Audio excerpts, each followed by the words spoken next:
There's a stretch of coastline north of the barbarian outpost that most never pass through. It's not exactly dangerous, but it's not hospitable either.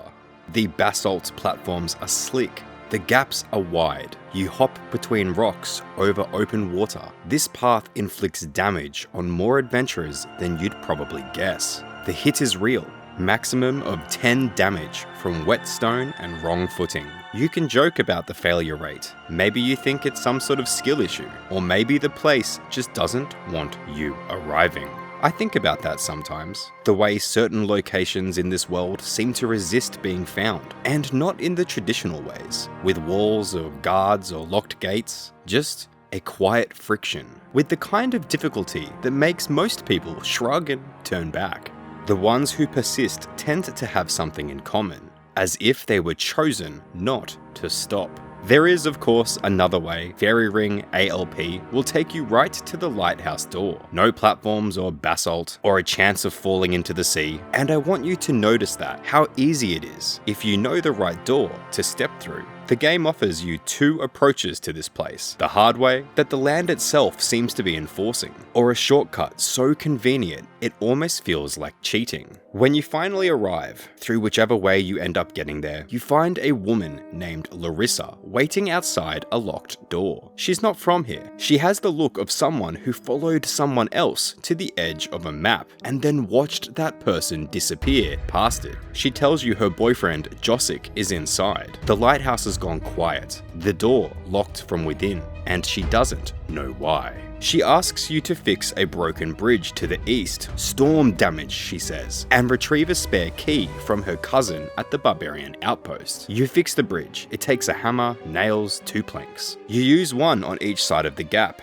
jump across, feel the drop in your knees, and then it's done. Except when you look at the bridge, the wood is still rotting. The wind still comes off the water the same way it always did, but your quest log confirms it. The bridge is fixed, cross it, and you cross it cleanly. See, I've spent more time than I should thinking about that detail. The bridge that looks the same, but behaves differently. As if the passage opens because something decided to let you through, rather than anything you did. Maybe the bridge was never broken. Maybe it just wasn't time yet. The lighthouse's equipment is called, and I want you to take this in, the Lightomatic Deluxe 500. It's a magnificent name in my opinion. It's as optimistic as it is cheerful. The kind of name that says everything is in order, that it's the best of the best. The blood splatters on the floor do not have a name though. The splatters that remain among the smashed furniture and the claw marks on the walls. Larissa stands in the middle of it. She asks you to fix the light mechanism so ships don't wreck on the coast, and suggests that her boyfriend, the lightkeeper Josik, probably left some manuals in the bookcase.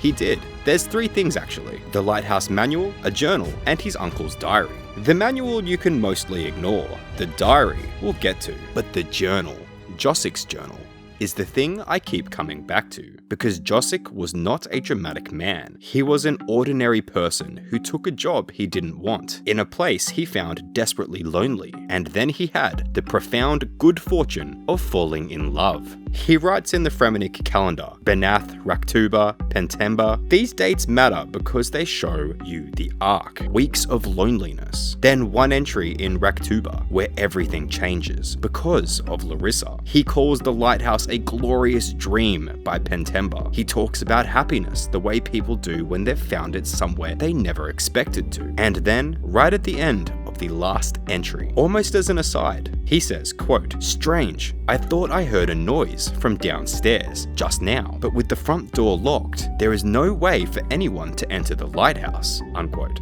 The last line reads, "I must investigate," and then the journal ends. Something was already inside, listening to him write about Larissa, listening to him describe his happiness, patient and quiet, and making no move at all until it was ready. The front door was locked. Whatever was in the basement never needed to use it. Long before Josik, there was another lighthouse keeper, his uncle, Silas. And if Josik's journal is a love story with blood on the final page, then Silas's diary is something else entirely. A document of unraveling, an account of a man who looked at something monstrous and felt slowly, irresistibly, something other than fear.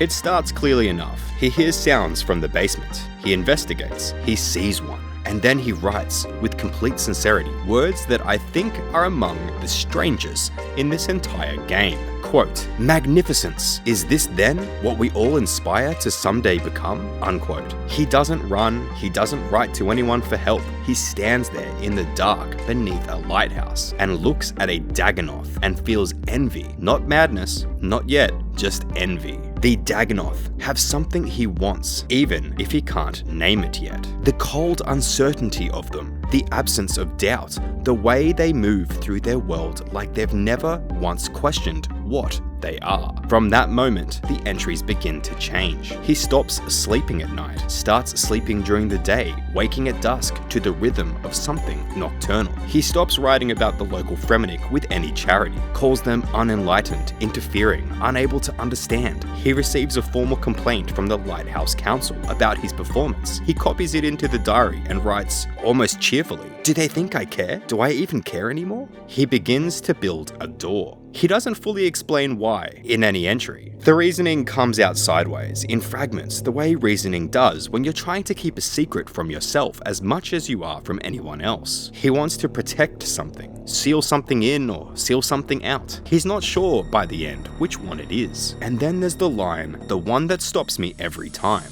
Quote, "I am the sea. I see that I am." Unquote. Ringing like some kind of sick poetry, but it is no metaphor. He means it as a statement of fact, a piece of self-knowledge he has arrived at in the way that other people arrive at ordinary self-knowledge, and finds it completely natural. He also wonders in the same entry whether he named the Dagenoth or whether they told him their name in a dream, whether by naming them he somehow created them, whether he is part of them or they are part of him. The last entry is brief.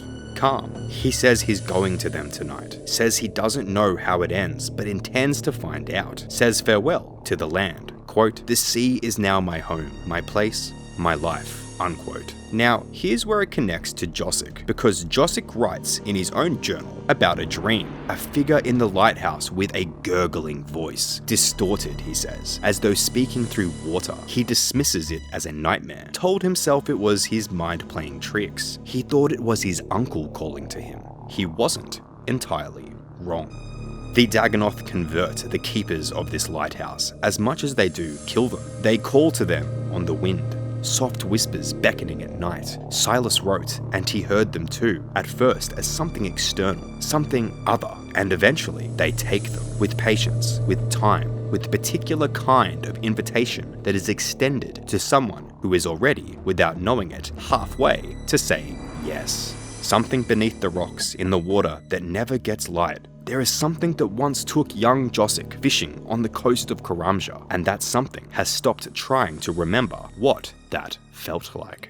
Silas built a door. That's the part that people seem to forget. It's easy to believe it's some kind of ancient seal left by a dead civilization, perhaps a grieving god. Not that it was simply built by a lighthouse keeper from the Fremennik coast, who was, by his own admission, not well, who built it in a basement of his lighthouse to keep something in or keep something out, and who encoded the lock himself in a mind that was already sliding toward the ocean. His diary tells you what the key is. Not directly, not in any organized way. Silas was past organized by then, but it's in there, scattered through the ramblings like something he was trying to hide, even as he wrote it down. Quote, "The red of flame, the blue of water, the white of air, the brown of earth, the sword of the warrior, and the arrow of the huntsman." Unquote. When you stand in the front of the door, and the door is remarkable, a monstrous face is at its center, surrounded by 6 carved symbols. You will feed it these things: 1 fire rune, 1 water rune, 1 earth rune, 1 air rune, a sword, and an arrow.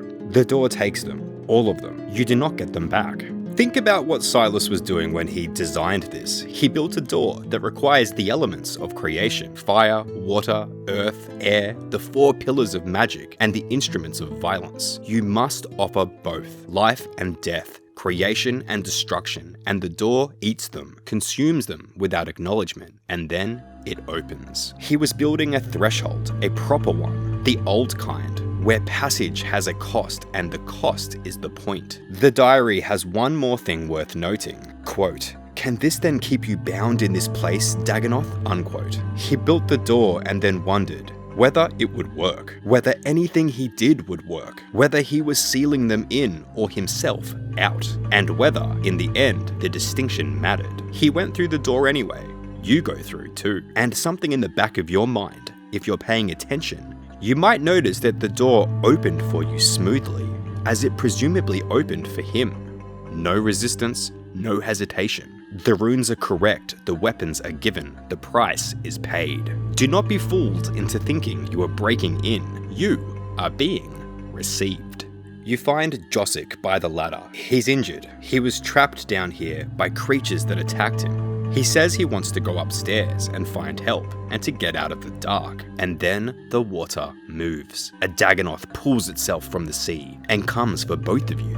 It's not small, around combat level 100. And the instinct is to fight it, which you do, and you kill it. And Josik from the floor tells you something important. That wasn't the one that attacked him, that was one of its babies. The cutscene that follows doesn't do anything dramatic. No swelling music or theatrical entrance, something larger simply rises from the water. The way deep things rise, without hurry, without announcement, because hurrying and announcing are behaviors for creatures that feel they have something to prove. This is the mother. She has 6 colors: white for air, blue for water, orange for melee, brown for earth, red for fire, green for ranged. Every 18 seconds, she shifts through the cycle, and as long as she holds each color, only one type of attack will touch her. And so players learn to read it, switch prayers, switch combat styles, match whatever she's showing you, and deal your damage. She is not weak to everything in sequence. She is specifically, perfectly resistant to everything except one thing she is currently allowing, and she changes before you've finished. Before you've established any kind of foothold, she has been fighting adventurers. For how long, we don't know. Long enough though, to build a biological counter to everything they know. Long enough to turn the colors of magic and the tools of war into a web of information she understands better than you do. She's a perfect predator, and not in the usual way of being particularly large or fast. It's just that she is fundamentally unanswerable. When she dies, she drops a rusty casket. Small, corroded, the kind of thing that washes up on a beach and sits there for years because nobody particularly wants to open it. But inside, there is something truly bizarre. God books, pages of divine text, the words of Guthix, Saradomin, Zamorak, Armadil, Bandos, the accumulated theology of Gielinor, sealed in a box carried on the body of a sea creature hidden in the dark beneath a lighthouse at the edge of a map most people will never reach. Ask yourself why. The Dagenoth don't worship, they don't read, they have no theology, no interest in the affairs of gods or the people who serve them. They are, by every reasonable measure, entirely indifferent to the question of what created the world and what it means. So why do they have the books? Here is what I think.